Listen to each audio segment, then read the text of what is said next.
ராகினி வந்து காவேரி கிட்ட சொல்கிறாங்க, பாத்தியா இவ தான் வந்து வெண்ணிலா வெண்ணிலா வந்துட்டா, இதுக்கப்புறம் வந்து உன் வாழ்க்கையில் வந்து விஜய் கிடையாது அப்படின்றாங்க. அதை கேட்டு வந்து அதிர்ச்சி அடைகிறாங்க.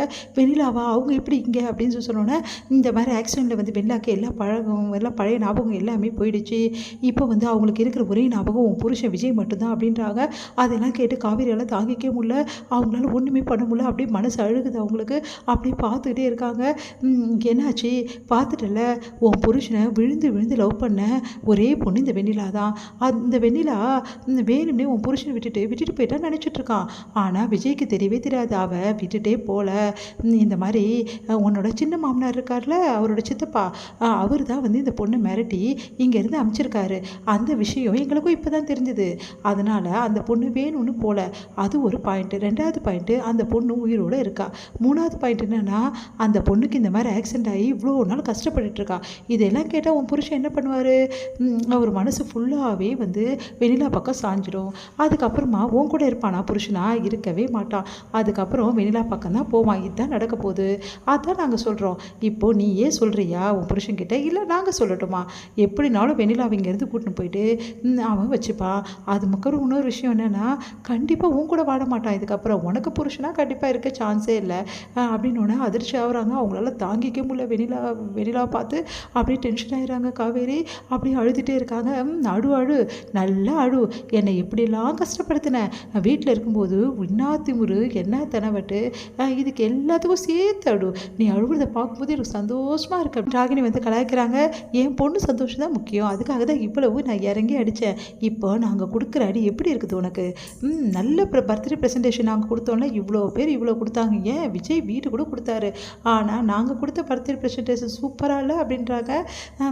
உடனே வந்து இதை பார்த்துட்டு வந்து தாங்கிக்கவே முடியல. நம்ம வந்து காவேரியால் அங்கே அழுதுட்டு அங்கேருந்து காவேரி கிளம்புறாங்க. அவங்க எங்கே போகிறது எங்கே செய்கிறது ஒன்றுமே புரியல காவேரிக்கு. அப்படியே மனசு போன போக்கில் கால் போன போக்கில் காவேரி நடந்து போயிட்டே இருக்காங்க. மனசு தாங்கவே தாங்கலை. எல்லாத்தையும் நினச்சி பார்த்து அழறாங்க. வந்து நம்ம விஜய் கூட இருந்தது, பழகினது, அவர் கூட வந்து ரொமான்டிக்காக இருந்தது, எல்லா விஷயங்களையுமே நினச்சி பார்க்குறாங்க. கடைசியாக வந்து என்ன பண்ணுறதுன்னு தெரியாமல் கோயிலில் போய் வந்து அப்படியே உட்காடுறாங்க. நம்ம வந்து காவேரி அவங்களால தாங்கிக்க முடியல. சாமியே பார்க்குறாங்க. எனக்கு ஏன் இப்படிப்பட்ட வாழ்க்கையை தந்த? நேற்று தான் என் வாழ்க்கை சரியாயிடுச்சு நான் நினச்சேன். இன்றைக்கி என் வாழ்க்கை எந்த நிலைமையில் இருக்குது எனக்கு ஒன்றுமே புரியல. எனக்கும் வந்து விஜய்க்கும் வந்து இந்த மாதிரி கணவன் மனைவின்ற விஷயத்தை எதுக்காக இப்படி உருவாக்குனேன்? எல்லாத்தையும் பண்ணிட்டு கடைசியில் நீ வந்து இப்படி இருக்க. ஆனால் நான் இப்படி கஷ்டப்படுறேனே, எனக்கு ஒன்றுமே புரியலையே. இப்போ வெண்ணிலா வந்துட்டா, இதுக்கப்புறம் விஜய் என்னை ஏற்றுப்பாரா? என் கூட பழையபடி அன்பாக இருப்பாரா? என்னை ஒய்ஃபாக ஏற்றுப்பாரா? இல்லை வெண்ணிலா கூட போயிடுவாரா? ஆனால் அவள் சொன்ன விஷயங்கள் ஒவ்வொன்றும் எனக்கு ஞாபகம் இருக்குது. வெண்ணிலா வந்துட்டா அதுக்கப்புறம் நான் வேணாம் தானே நினைப்பார். ஏன்னா வெண்ணிலாவா நானான்னு கேட்டபோது அவர் என்ன சொன்னார்? வெண்ணிலா தானேன்னு சொன்னார். அப்போது என்னை அவருக்கு வந்து வெண்ணிலா வந்துட்டா என்னை தூக்கி போட்டுருவார் தானே அர்த்தம். அவங்க சொன்னதெல்லாம் உண்மைதான். விஜய் கண்டிப்பாக என்னை தூக்கி போட்டுருவார். அந்த நிலைமைக்கு நான் போகவே கூடாது. விஜய் என்னை தூக்கி போகிறதுக்கு முன்னாடி நானே விஜய் லைஃப்லேருந்து போயிடுறேன். விஜய் லைஃப்பில் நான் இருக்க மாட்டேன். அவர் என்னை தூக்கி போடுற அந்த நிமிஷம் என்னால் தாங்கிக்கவே முடியாது. ஏன்னா நான் அந்தளவு விஜயை நேசிக்கிறேன் அப்படின்னு சொல்லிட்டு அழறாங்க. உடனே வந்து அப்படியே நினச்சி பார்க்குறாங்க எல்லா விஷயத்தையுமே. இங்கே வந்து விஜய் ஒரே டென்ஷனாக இருக்கார். என்ன காவேரி ஆளே காணோம், ஆஃபீஸ்க்கு வரேன்னா இன்னும் வராமல் இருக்கா, எங்கே தான் போனா அவள், ஒன்றுமே புரியலையேன்னு சொல்லிட்டு கால் பண்ணுறாரு. இங்கே விஜய்ன்னு சொல்லிட்டு நம்பர் வருது. அதை பார்த்துட்டு காவேரி வந்து அப்படியே அழுதுகிட்டே வந்து அப்படியே வந்து கம்மி பண்ணி சவுண்டை வச்சிடுறாங்க. அடுத்து விஜய் மறுபடியும் கால் பண்ணுறாரு. அழுதுகிட்டே இருக்காங்க காவேரி. விஜயோட ஃபோனை பார்த்துட்டு மறுபடியும் கட் பண்ணி வச்சுருக்க. என்ன ஆச்சு இவளுக்கு? ஃபோன் பண்ணாலும் எடுக்கவே மாட்டேங்கிறா, எங்கே இருக்கான்னு தெரியலையே. காலையில் என்கிட்ட சொல்லிட்டும் போல, எங்கே போனா ஒன்றுமே புரியலையே. ஒருவேளை அவங்க அம்மா வீட்டுக்கு போயிருப்பாளா?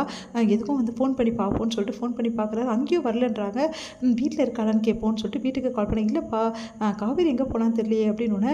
எங்கே போனான்னு தெரியலையே, இந்த என்ன பண்ணுறதுன்னே தெரியல, இந்த ஆர்வ கோளாறு எங்கேயாவது போய் சுற்றிட்டு இருக்குது.